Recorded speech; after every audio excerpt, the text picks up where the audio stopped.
Thanks very much for visiting us here in Zimbabwe. All right, my name is Raymond Roth.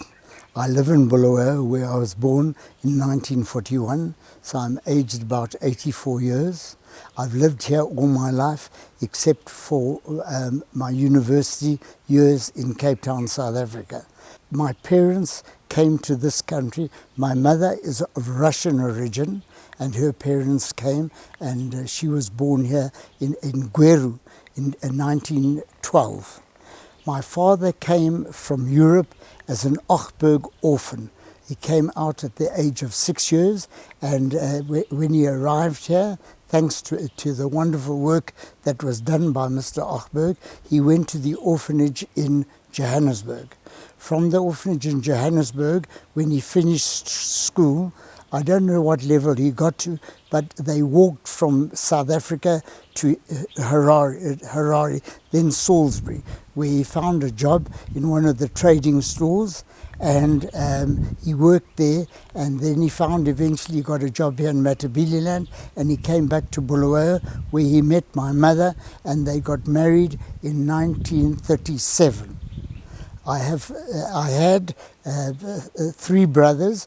2 are now deceased, and my elder brother Arnold lives in London with his family there.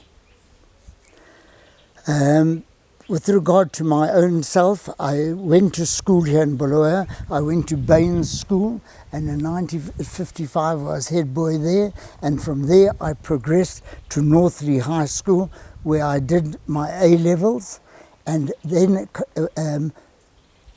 our family were poor, and they couldn't afford to send my elder brother and myself to university, so I went to work for the Department of Social Welfare as a cashier. Eventually they came to me and offered me a bursary to go to university to study social science. That I did, and I went to the University of Cape Town in 1962.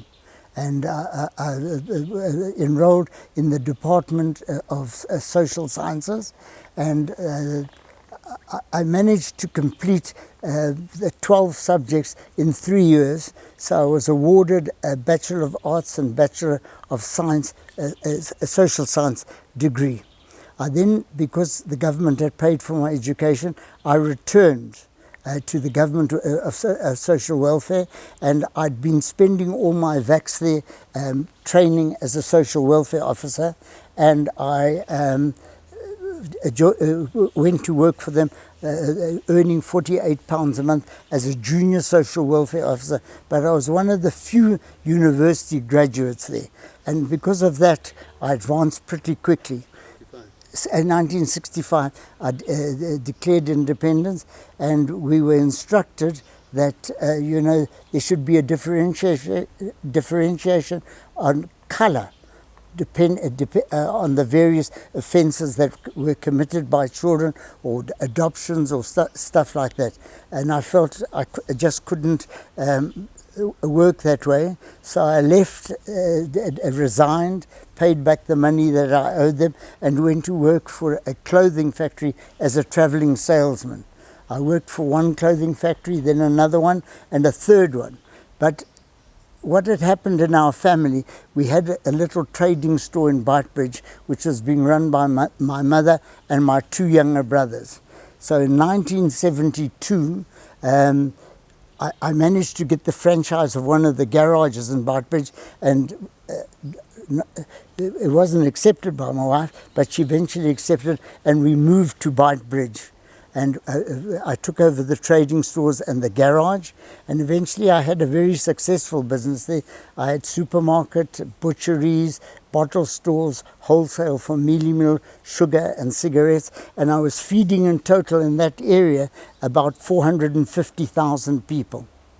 The war then broke out, and I was asked by the army at that stage. They were moving people into what they called villages, and I was asked to open trading store in the villages, although they would not let me off my army training, and I was 6 weeks looking after the business and 6 weeks out in the bush with the army.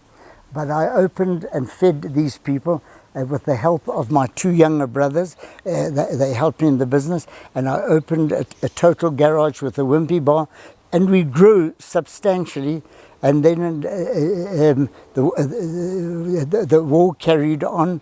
I had a good relationship on both sides of the war. With the people that I was feeding, they knew who I was. In actual fact, they called me the Majuta, which is the Jew, which people call us Jews, as a nickname. And I carried running the business. Then in 1982 and 83. I was very involved in the politics of the country. I was chairman of the Beitbridge Rural Council, which was the biggest rural council in Rhodesia, Zimbabwe. And then an incident happened where one of the MPs of the opposition, the main party, was killed. And I and two other whites and 63 blacks were arrested for that killing of that senator, although we had nothing to do with it. And I was incarcerated on 3 occasions for this killing of the death, but then I was released. But I never ran away. I never packed my bags up. I carried on trading till 1995 when I sold the business. I still have 4 or 5 properties in the area. But then I also had farms to supplement my butcheries. I bought farms, and I bought 52,000 acres of land. And I was running that. So after selling the business, I was left with the farms. But we had a business here in Bulawayo as a family, a foundry and engineering business. And I started coming in and helped to run it, and eventually I took it over. Then in 2002, they started taking over the farms. They left it. I had 3 big farms, as I said, totaling 52,000 acres.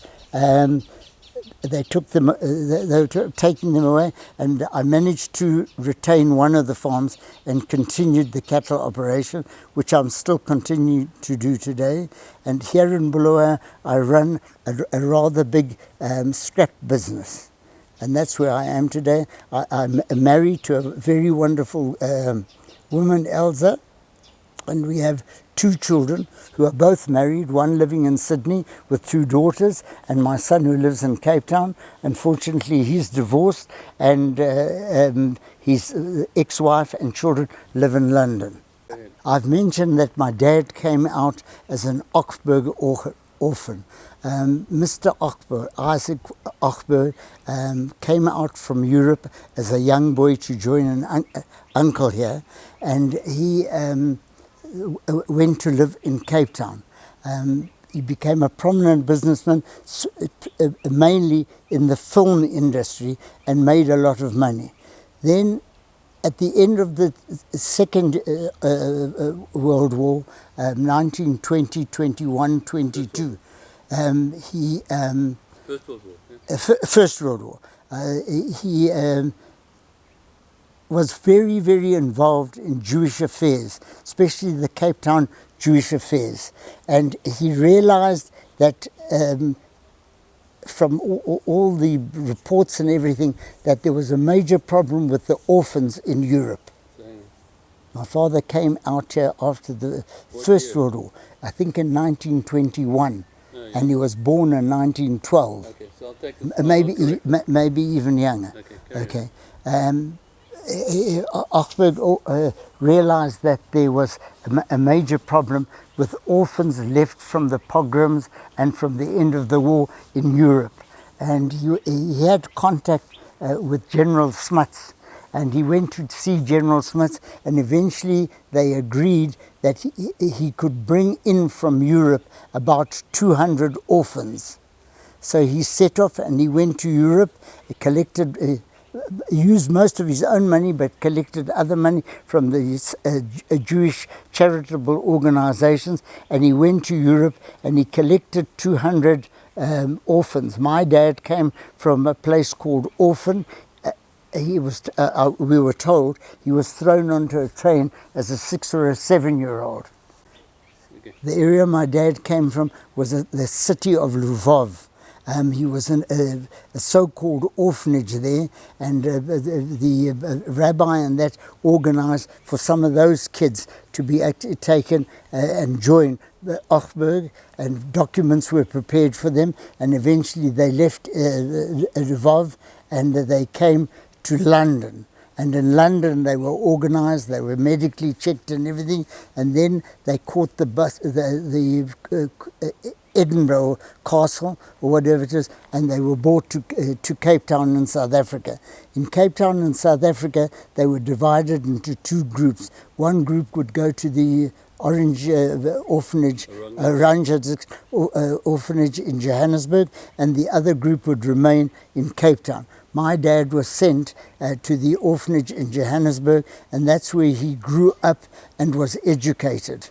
Then I think when he was 17, they'd done some of their education and they were able to go on their own and leave the orphanage. He certainly wasn't one of the orphans that was chosen for adoption or anything like that. And then after leaving the orphanage, they milled around in Johannesburg, and there was opportunities in Rhodesia, and they decided that they would come to Rhodesia to try their chances and see what could be done. And he travelled from Joburg by foot and getting lifts and whatnot, and finally landed up in Harare, where he found a job on one of the trading stores in one of the outside rural areas. We're talking about that year there, about 1924-25. He would have been aged then. Maybe would have been even later than, because he was born in 1912. About 1932.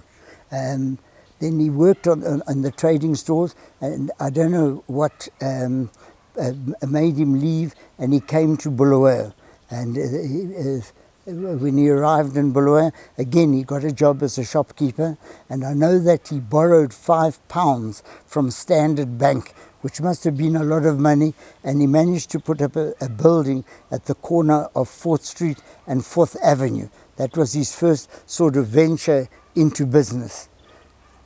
From there, he eventually sold that property and built another property across the road, which had a shop and a house. And he traded in the shop, and then from there, we lived in the house at the back. And then I was born in 1941. In 1943, he decided to move to a place called Beitbridge and bought a trading store from a Mr. Ordman, which he left, and we all went to Beitbridge except for my elder brother, who went to live with an uncle and aunt and went to Baines School. And myself and my other two siblings, we went to Beitbridge with them, and we lived as a family unit there. And eventually I had to go to school, and I went to school in Messina. And unfortunately, the first day I went to school in Messina, my mother and father put shoes and socks on me and sent me to school in Messina with shoes and socks. When I got there, I felt as if I wasn't in the right place. They hated me because everybody else was running around. The Khataisim were all running around barefoot. But I stayed at the school for some time, and then eventually they decided that I should go to school in Bulawayo. So I also left, during the school term, would go to Bulawayo, and I lived with the same uncle and aunt that looked after my brother. And we grew up there, and eventually the third brother had to go to school. By that time, it was Mom and Dad decided that Mom would go and live in Bulawayo and Dad would live in Beitbridge. Would be in Beitbridge running the business, but they agreed that he would come to Bulawayo every second week. And unfortunately, in 1952,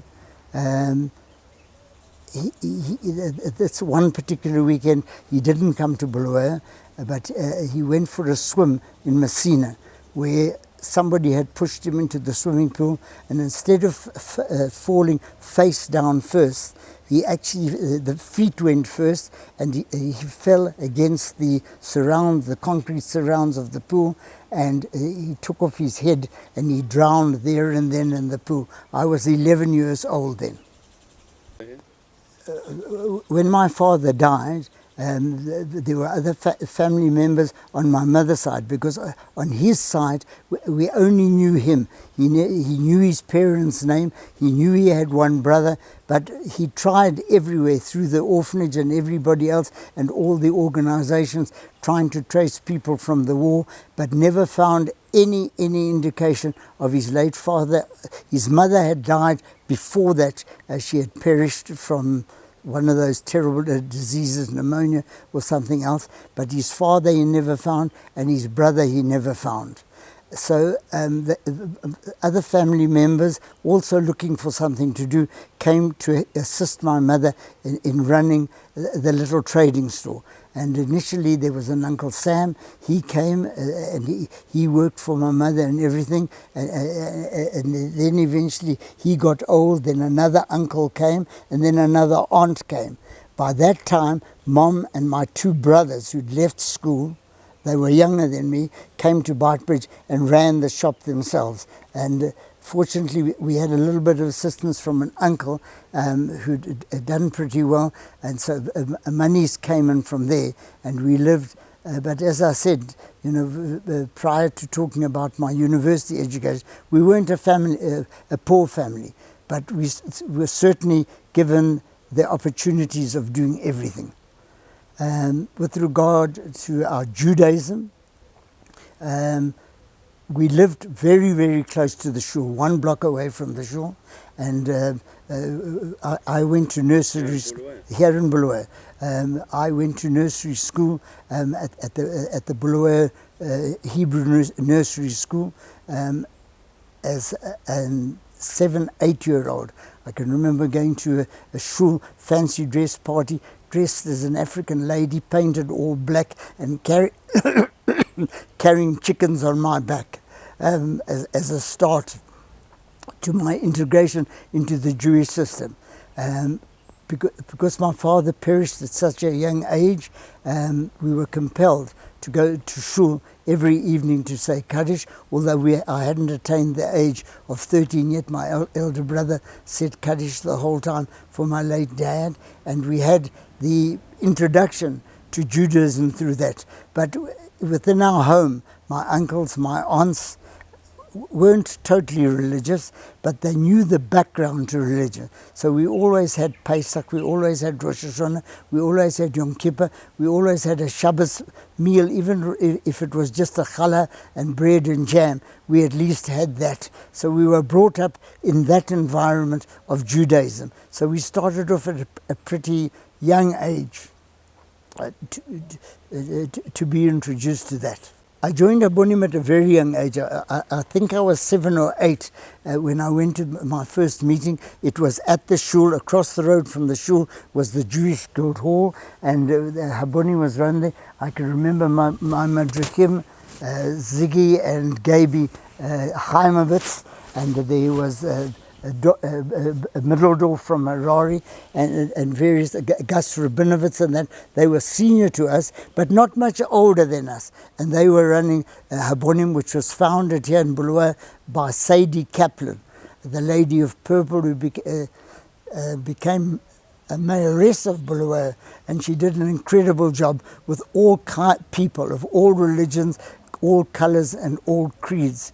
And eventually carried on with Abonim and got very, very involved. As we got to the senior stages of Abonim, I eventually became Sagan Bakoach of Matabele land. And we used to come to Machanes here at Whitesman Camp in Bulawayo. We used to meet up with the Harare people. We'd go to Harare. They would come here for the camps. We would go there for the seminars. But we built up a very strong bond. And Habonim always had the influence of Judaism. So we would have our Friday night services with the Bonim conducting it and everything. And we had a very, very good group of seniors, not much older than us, that were running and doing an incredible job. I went to a camp to Leachy's Bay on 3 occasions. And we travelled down on the train as a group of people from Salisbury and Harare.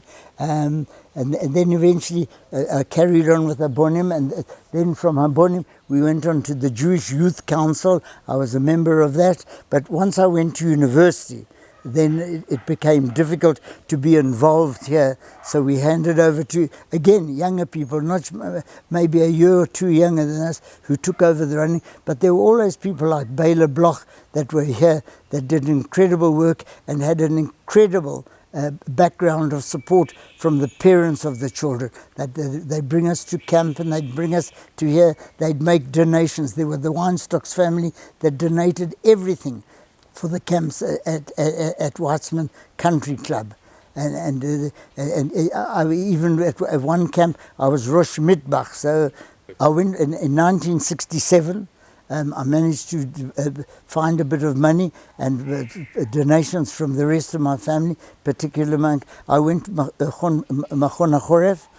We went with a very big group from Zimbabwe, from Harare and Bulawayo, and we went and we had a very, very good time there, but a very educational program, so that we could come back here and give our best for Israel. And fortunately, I wanted to go in Aliyah, but because I had a mother who was on her own and 2 younger brothers, I never got to that stage. We went on Machon Choref.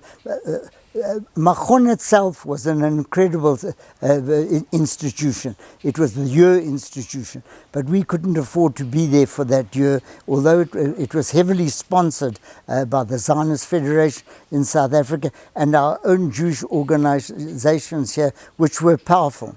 I never got that opportunity, so I went on the 3-month course. That 3-month course, we traveled the whole of Israel. We had madrichim that were absolutely incredible, that taught us all sorts of things and took us we did the whole country from north to south, east to west. I actually spent time on Kibbutz Tzorah and Kibbutz Yisrael. On Kibbutz Tzorah, 2 people had come from Zimbabwe, Ziggy and Gaby Heimovitz, and they looked after me. And Ben Scone was also there. We were all Bulawayo people, so they took care of us and watched over us while we were there. We met up we were also grouped with an American group from America, but they always knew best and everything, and I tried to make friends with the girl there, but she wouldn't come near me because she said we lived with lions. So it was a good experience.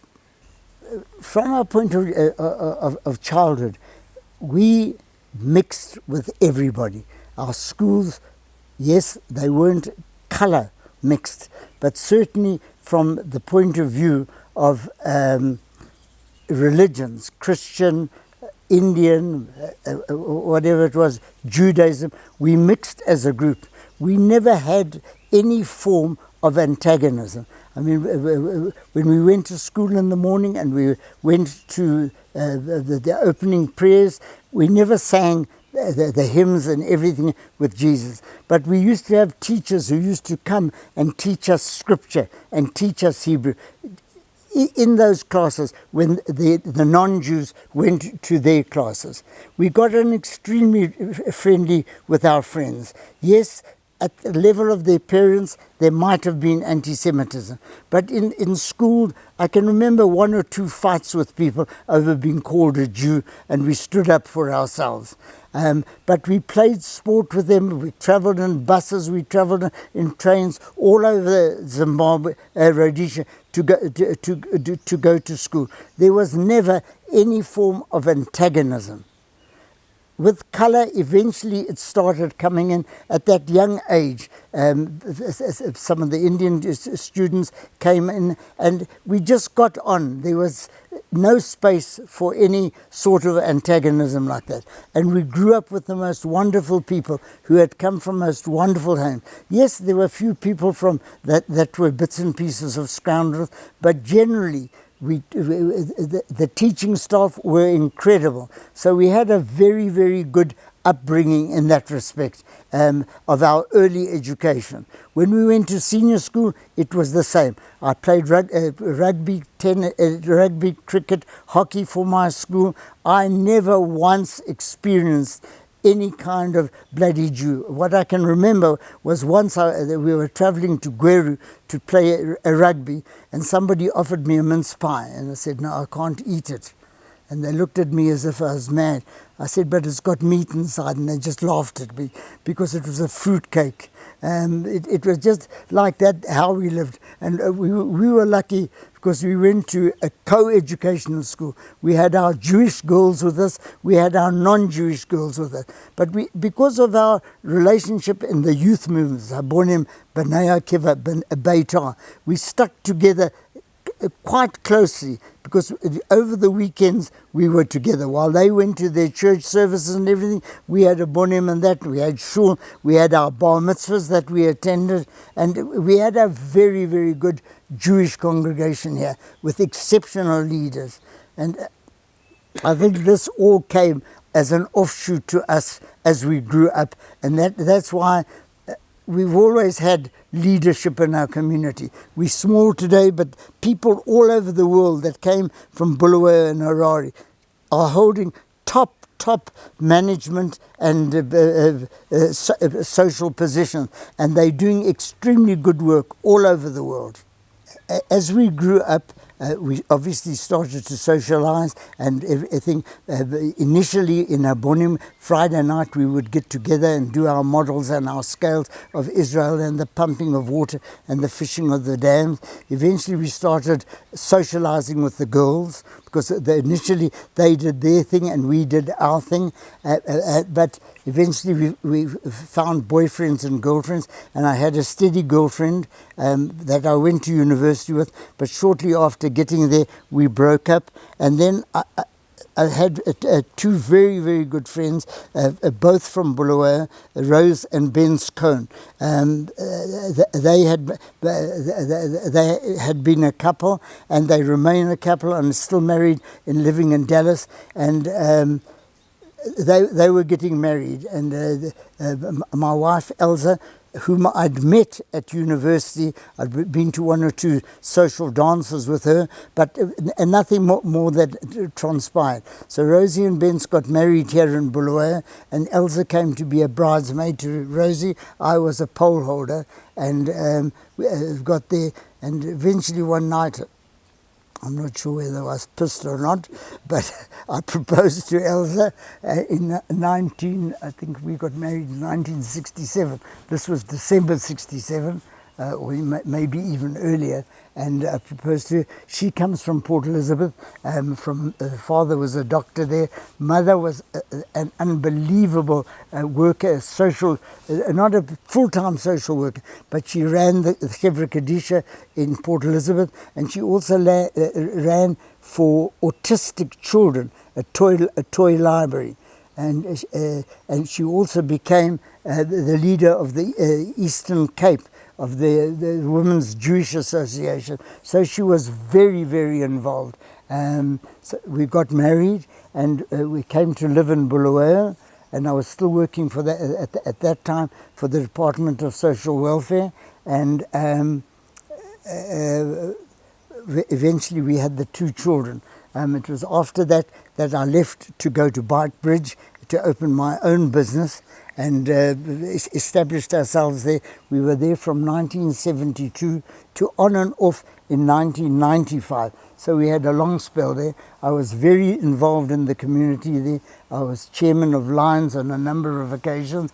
Plus, as I said, I was chairman of the Beitbridge New Netsi Rural Council, which encumbered about 500,000 rural black people living, but a very, very big farming population who all shopped in our supermarket. So we were all part of that. With the Lions Club, we were very, very social. We mixed, we collected our charities, we did a lot of good work and supported a lot of the institutions up country from Beitbridge.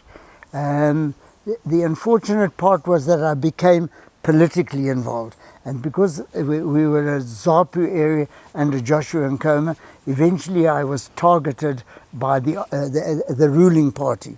And in 1982, by that time the ZANU-PF government had come into control. One of the senators, a chap called Morgan Ndlovu, who was a superb person, was killed. Okay, we were all here as men, part of the army. We were compelled to do service in the army and to do national service. And this, I think, was the cause of the believing of many, many Jewish people from this country, particularly the children, instead of going into the army or shortly after having experienced the army, left the country, leaving a big void in our communities all over. I, because of my interest in that, was involved with the army, and I went quite high up in that I was called upon to go into the jock meetings with the generals in our area and the people who controlled the war. So I was very much in contact with them. Also, I'm partly a linguist. I speak Venda fluently, can speak Ndebele, can make myself understood, and can understand Shona and speak a little bit of Changan, because that's where I farm and that's the languages that they speak. So eventually I was posted to a unit called SIAC, which was a psychological unit for the retraining of the people. And I used to go out and have to lecture in the various places. But I was being posted to the north of the country, which wasn't my area. And because of my trading units in the so-called keeps where these people were being kept, they eventually brought me back to Beitbridge, and I would go out on these night patrols and night units and day units. But also I was constantly in contact with all these people. They were shopping in my shops, they knew me, they knew that we could, myself and my brothers could speak Venda and that. So without question, our feet were on both sides of the upheaval at that stage. Okay. With regard to the Gukurahundi, in our area, we had problems there, and there was one army general who wanted to cut a 3 kilometer wide tunnel from one part of the country, because at that stage there was the big fight between the army of the ZANU people and the army of the Zipra people, and they were trying to come through Mozambique up to the west of Zimbabwe, the ZANU people, to take over and make sure that if and when there was an election or whatever would happen, they would lead the actual war. With regard to Mugabe, I never knew his name until nearly the end of the war in 1980, because we dealt only with our local people. And we had incidents there where people were shot and killed, and people were treated harshly because they thought they had information.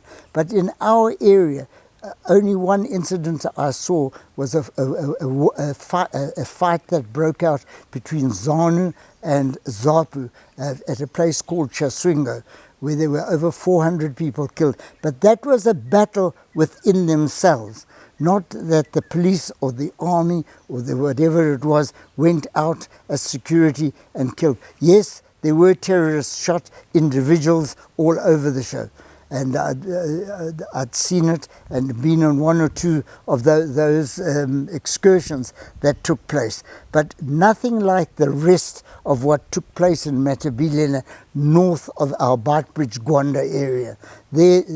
From Gwanda, that's where the Gukurahundi took place more and around the west of Zimbabwe to the north. Look, the Gukurahundi was formed by the 7th Brigade of a unit of the Japanese Army. That's where they... Korean army. The Korean Army, okay. And it was a unit that was taught to be absolutely ruthless. They had no respect for anybody, no respect for anybody's property and everything. When they went into an area, I've been to an area now close to the Matopos here in Matabeleland, where they tell me there are 400 people buried in the grave. I know it's a grave. I can't tell you exactly that 400 people are buried, but they say in one night they shot and killed 400 people in that village. Because in the Matopos there's sacredness to the hills and what goes on there with the religions and the real tradition religion, not the ones that have now been influenced by Christianity and some of the other religions. And it was really vast. Going north of Bulawayo, there it was terrible, the situation, and the Gukurahundi. It wasn't a fight between political parties. It was to gain dominance over the people by the government. There was definitely a lot of conflict and hatred between ZANU and ZAPU. ZAPU consisted of mostly in the western part of Africa, western part of Zimbabwe, and most of the people that lived in that area, which is Bulawayo, Beitbridge, Gwanda, went to Zambia for their training under Joshua Nkoma. They were in Ndebele. They were in Ndebele, but also there was Sotho, and there was another people called the Karanga, which were Joshua Nkoma's home people round Plumtree. On the eastern side, there was the ZANU people that came through and went for training to Mozambique and to Tanzania and that place. On the western side, through Matabeleland, most of our people were trained in Russia. So the contact there, as you know, was always Mugabe had the contact with the Chinese and the Eastern country, but the Russian influence or the Soviet influence was in the western part of Zimbabwe through ZAPU. That's why Joshua Nkoma, in his build-up to the elections, always, when he got recruits, he would go through the recruits and say to them, "You'll be a soldier, you'll be a doctor, you'll be a vet, you'll be a chemist, you'll be a public administrator," and sent the people to Cuba for that training. That's where he had his biggest administrative training, was in Cuba. And if he would have won the election, those people would have found good jobs and done a bloody good job in running the country. Whereas on the other side, they were all sent as militants. And from being trained as militants, some of the guys on the Nkoma side that were soldiers only trained after they'd had full training in whatever job they were going to do. The reverse happened on the other side. Everybody was a soldier and would go for military training first. So the ZANU people were skilled. The ZAPU people were more organized and logistically trained. And that's where the conflict came about after the election, that you had all these keeps where these people were, and there were terrible tragedies amongst the two sides. Once we got married and we lived in Bulawayo, we lived in a flat first of all, and then we eventually, as we earned more, we managed to get a house, rented a house, and our two children were born here.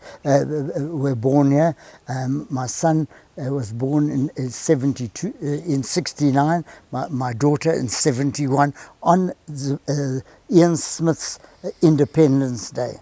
So she could never really have a birthday party, because they would say we actually celebrating independence. But anyhow, we got over all that. And from there, as I said, I worked in the clothing industry, And then once I resigned from the clothing industry, I went into to Beitbridge, opened a small little garage, and then eventually took over my mom's trading store, which I built up into, as I said, a good business. Certainly the biggest in Western Matabeleland. Okay.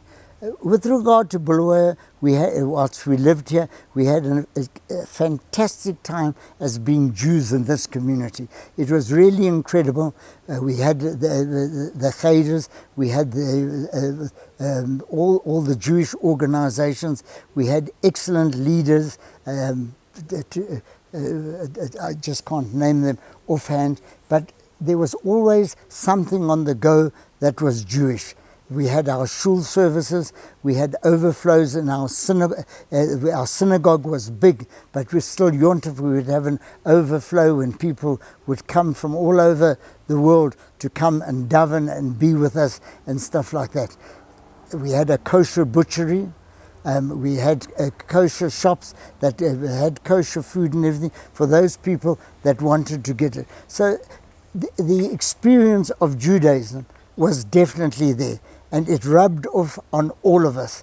Everybody rubbed off. But maybe there was a bit of intermarriage at that stage. It happened. The Reform Shul started up here. Originally we only had an Orthodox Shul here, but the Reform Shul started up. Yes, it got a lot of members, particularly people coming from South Africa to open businesses here, not those so much born here, but eventually it grew and it served an excellent purpose with the Reformed kind of Judaism. It still kept us together. When there was a function or a bar mitzvah, and we had plenty of functions, weddings, bar mitzvahs, well catered. If anybody remembers, there was a lady here called Myra Watkins. She did the catering, and her and Dennis did all our bar mitzvahs, did everything, and they were of high quality. So no one could complain that there was no scope for Judaism. It was up to you, but you could find it. Beitbridge. Right. When we moved to Beitbridge, it was a problem now, because the Roth family, myself, my wife, our 2 children, and my 2 brothers, and my late mother were the only Jews in Beitbridge. And everybody knew we were Jews because we were always inviting the non-Jews to our Friday night dinners and stuff, and we all shared with them everything that we did. But in Messina, there was a group of Jews there, the Flax, the Claff family, and we used to join them for all the holidays, Rosh Hashanah, Yom Kippur. They were incredibly good to us. They would have us always there. We had our own caravan and the caravan park that we'd go and stay in for the Yom Tovim. And we used to bring people to come and daven for us. In actual fact, if you all know about the traveling rabbi, he came there the first time. He was 14 years old, and he was one of the guys that davened our service. He still services that area as well as servicing Bulawayo and doing a wonderful job. I'm very grateful and appreciative to him for what he does for us. I can pick up the phone day or night and any time and say, Moshe, what do I do here? What do I do there? I'll get an answer straight away. If not, I'll come back to you and it's done.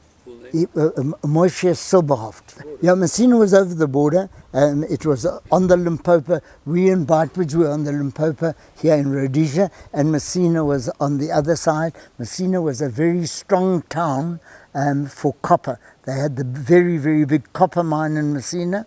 Nowadays it's developed also into a very prosperous diamond town, diamond mine, some distance away from Messina.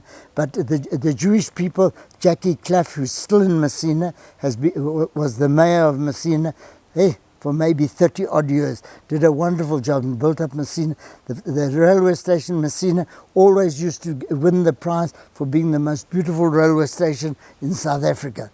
And the Jewish people there were on the council. They did unbelievable work for Messina. With the people in Messina, there were a number of children, maybe 8 to 10, and our 2 children. Elsa ran in Beitbridge a nursery school for the young children.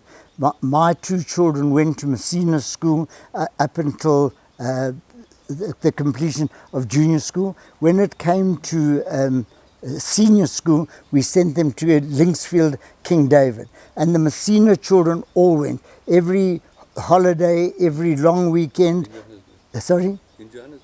In Johannesburg. There'd be a convoy. Either I would drive the combi to go and fetch the children, or Jackie Claff, or Ivan Flax, or Lusig Wilson would drive to go and fetch the children and bring them up. So our children had, without doubt, that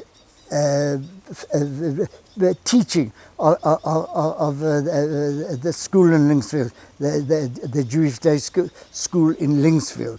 And our children were a very big part of the boarding school there, because they were all boarders. And, there were a lot of children. Our children all came from good, normal homes. But there were a lot of children that were boarders there that came from very disrupted homes, divorces, murders and stuff like that. So they mingled together.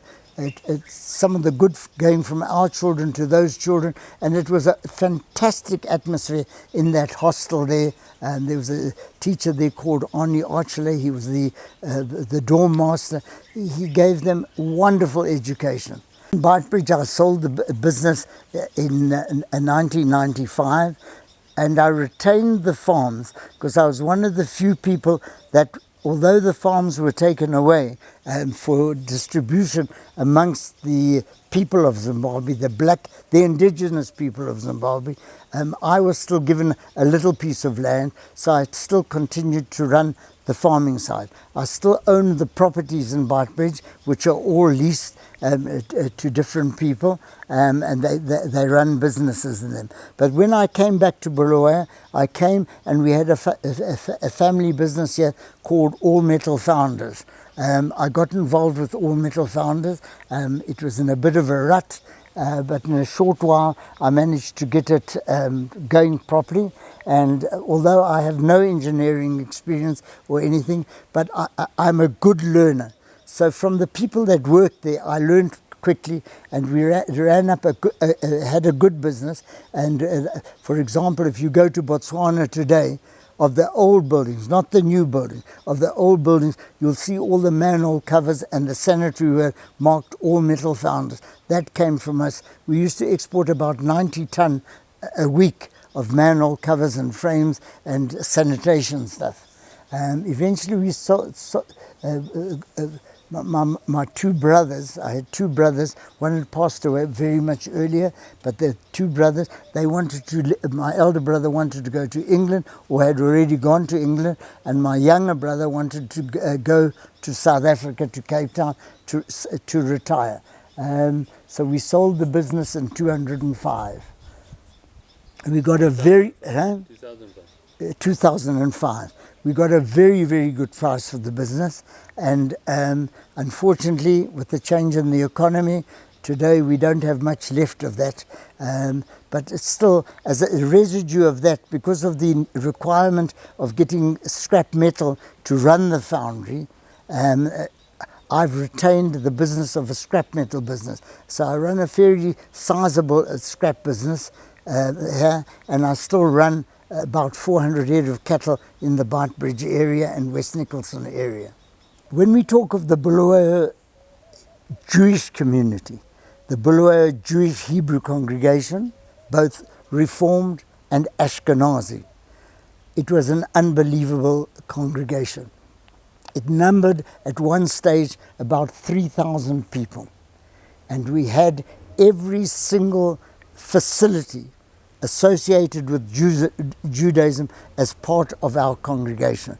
We were affiliated to the South African Shuls and the South African Jewish Board of Deputies, and we always conducted ourselves and had, through our very, very excellent leaders that we had here, and I'm not talking about rabbis and that, but individuals who were part and took to heart this congregation.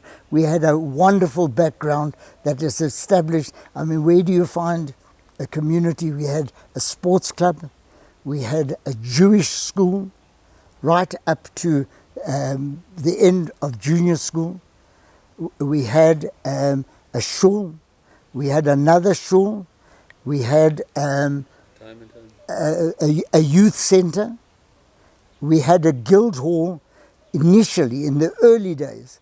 We had meetings with Chovetz's Urn Society and everything that had every facility there, a choral group, a wrestling group, a boxing group, all Jews. So it was built up from nothing, from these immigrants who came here penniless, and was built up pretty quickly.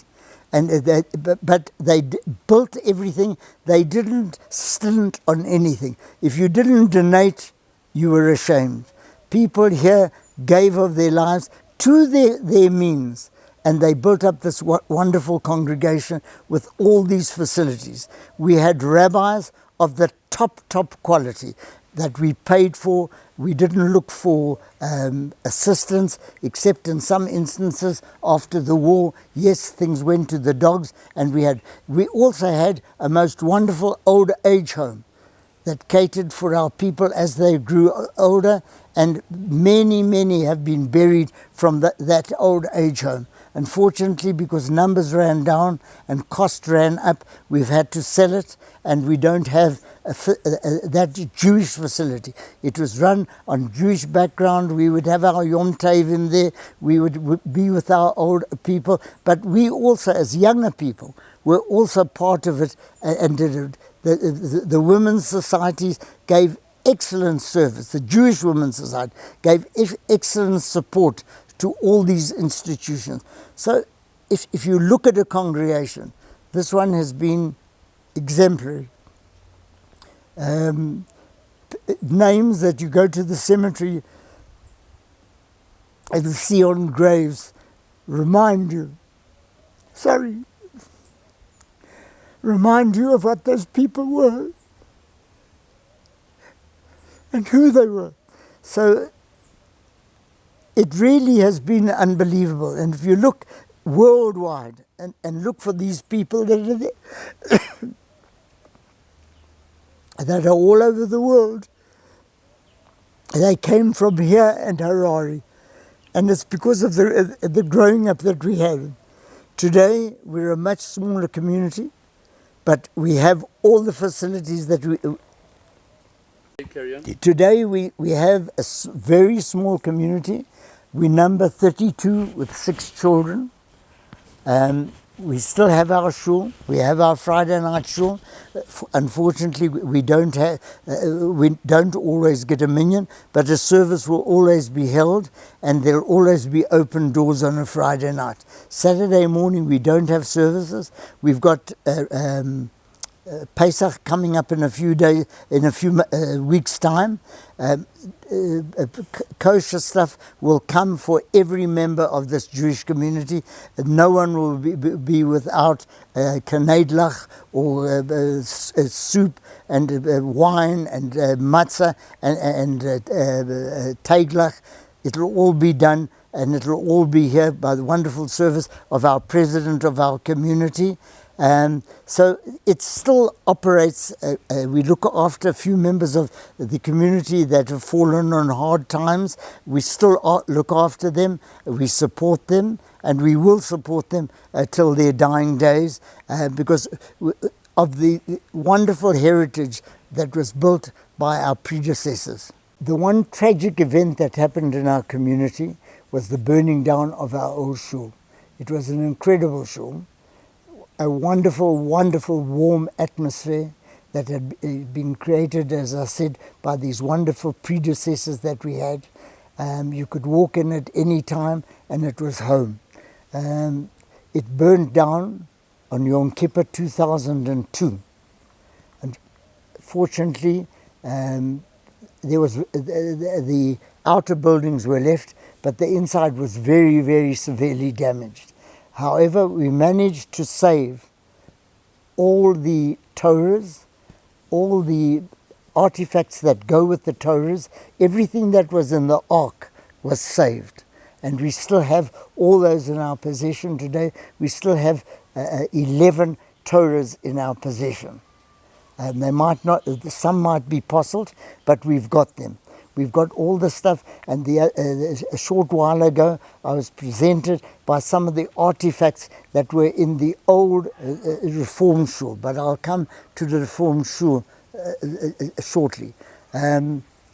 So we still have all that stuff with us, and we immediately found a home because the Reform Shul in Kumalo was a hall that we were using as a Sinai hall. We were able to take half that hall and convert it into a current shul. It still operates as the shul.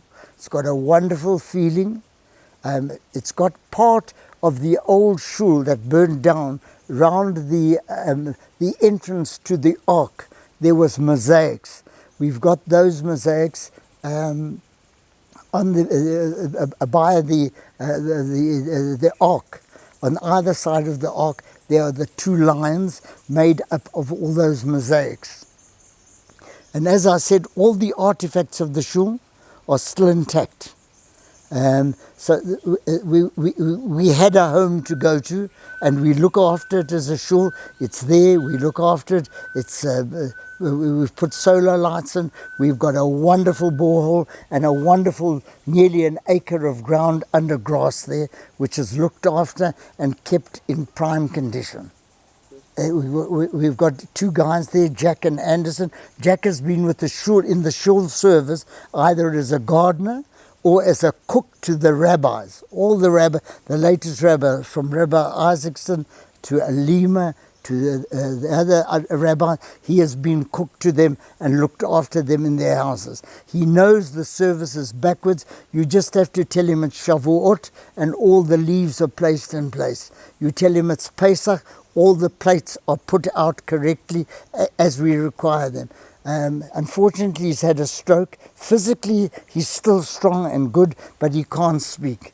Then we have another Shlumil Anderson, but he looks after the grounds, does an excellent job. I give him support, and he gets it all done.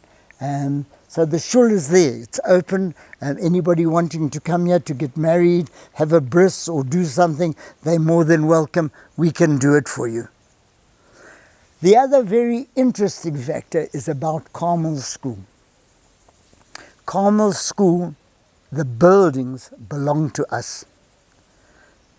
The furniture and that belong to us, but the current people who rent it as a school governing body, there is no Jewish child in that school. As a governing body, run that school like a Jewish school. Every morning they'll say prayers and put on a yarmulke. Shabbos they'll do Shabbat. Holidays, Yom Kippur, Rosh Hashanah, Sukkot, they are closed. The flag of Israel flies every day. So what has happened is we rented to this body of a school committee that has wonderful teachers, and their results have been exceptional. The teaching standard is unbelievable. But there's no Jewish influence. They do keep us informed, like I'll get every year to the prize giving. My wife and I will get a invitation. When the rabbi comes and all the ex-students come, they get a wonderful welcome. Our traveling rabbi, Moshe Silbahov, goes in there regularly. We're trying to sort out now a new syllabus of Judaism to give them, that they, and maybe some of our ladies, who are very few in number, will be able to give some time to go in before the festivals and talk about them and educate. Their feeling is the ethos as Jews is correct. There's lots of Muslims there. There's been one incident only, which they took the bull by the horns and killed it stone dead forever. So we appreciate it. They keep us informed of it. They keep the grounds and the school immaculate. One asks, how do the school function with the Jewish ethos when there's nobody Jewish there. There's no Jew on the board. We have a Shlomo Lepar who deals with them where they have a problem and with finance problems or whatever the case might be. So that ethos, like the chair lady of the board of directors of the school is a girl who started school at Carmel. But there's 2 teachers there as well, and one other teacher who makes it her business to get hold of Rabbi Silberhoff to find out the holidays. And if not, there's my wife. They can call on my wife at any time, who has a very good knowledge of Hebrew.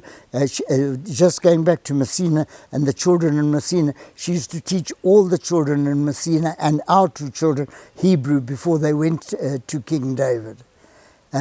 They will always go in and help. Sports day, prize giving day, there's always invites to us, the older leaders of the current Jewish population in Bulawayo. Although we're a small congregation, I, as sort of the leader and maybe the one who pushes for it to continue, must say that I'm very, very impressed and thankful for the spirit that our people have got in this community. For example, if I've got a funeral, we send out a message about the funeral. We then look for a minyan. There's no problem. But we're now getting extremely short of numbers, and it's becoming more and more difficult. If we need a minyan for a yortzeit, or we need somebody wants to say prayers for the sick, it's just a matter of a phone call. I know that there's only 12 men at the moment, but so far, and my wife does all that work for me, and I thank her for that. We've never had a problem. We, as the last few remaining people here, hopefully there'll be another exit to here. If business improves or something, Jews will come back. Where there's an opportunity, Jews will go. But for now, if we can just keep ourselves going, keep the door open of the Shul and the door open to Judaism, that's the most imperative part of the whole situation, we can continue. There's one thing about our community that we are extremely proud of, and even though I conduct it and look after it, is our cemetery in Bulawayo. Our cemetery, as as our traveling rabbi always tells us, and other representatives that have recently been here, is exemplary compared to many, many other communities, not only in Africa, but throughout the world.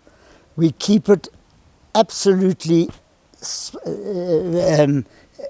spick and span. I think everybody that lies at rest there is resting in absolute dignity while they're there. People who come and look at it, they tell us, children who come from all over the world or relatives. Like I've got maybe 5 or 6 people coming this weekend to see all their past family that are in the cemetery. We are proud of it. We'd like to improve it, but we'll get it done. We just had a wonderful donation from one of the charities in America that is closing down.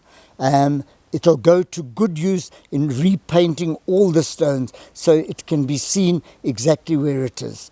We are very, very proud of our cemetery, and anybody who wishes to come and visit it, please come and visit us. We've just taken a big step forward now, dealing with mixed marriages in our congregation. We've opened up a new space of our cemetery for people who have connection with Judaism.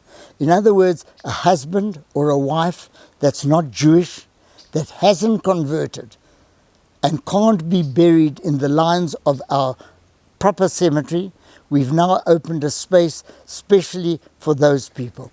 Anybody who's got a Jewish connection and can prove that they have a Jewish connection can now be buried in that space there. Obviously, it's not for free. There's costs, but compared to the rest of the world, it's absolutely minimal.